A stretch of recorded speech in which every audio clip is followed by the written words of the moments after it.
Hi అండి. ఈరోజు recipe chicken curry చాలా బాగుంటుంది. మీరు కూడా ఒకసారి తప్పకుండా ట్రై చేయండి.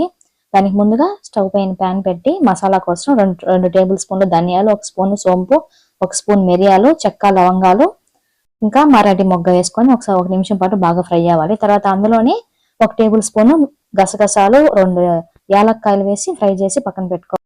స్టవ్ పైన వేరొక ప్యాన్ పెట్టుకొని ఒక 3-4 టేబుల్ స్పూన్లు ఆయిల్ వేసుకొని అందులో ఆవాలు, బిర్యానీ ఆకు, 3-4 చీల్చుకున్న పచ్చిమిర్చి, సన్నగా కట్ చేసి పెట్టుకున్న ఉల్లిపాయలు వేసి 1 నిమిషం బాగా ఉల్లిపాయలు కాస్త మగ్గిన తర్వాత అందులోనే రుచికి సరిపడినంత ఉప్పు, పసుపు, అల్లం వెల్లుల్లి పేస్ట్ వేసి అల్లం వెల్లుల్లి పేస్ట్ కొంచెం పచ్చివాసన పోయేంత ఫ్రై అయిన తర్వాత 1/2 కేజీ చికెన్ క్లీన్ చేసి పెట్టుకున్న దాన్ని వేసేసి ఒక 10 నిమిషాలు మూత పెట్టి మధ్య మధ్యలో చికెన్ హాఫ్ ఉడికిన తర్వాత ఒక 3 టమాటాలను సన్నగా కట్ చేసి పెట్టి అందులోనే వేసుకోవాలి. టమాటా వాటర్ సరిపోతుంది. వాటర్ మీ కారానికి తగ్గట్టు ఒక టేబుల్ స్పూన్ కారము, 1 టేబుల్ స్పూన్ చికెన్ మసాలా, మనం దంచి పెట్టుకున్న మసాలా వేసేసి దించేసుకోవడమే. ఫైనల్ గా కొత్తిమీర ఇంకా కసూరి మెతి వేసుకుంటే చాలా బాగుంటుంది. మీకు నచ్చితే లైక్ చేయండి, సబ్స్క్రైబ్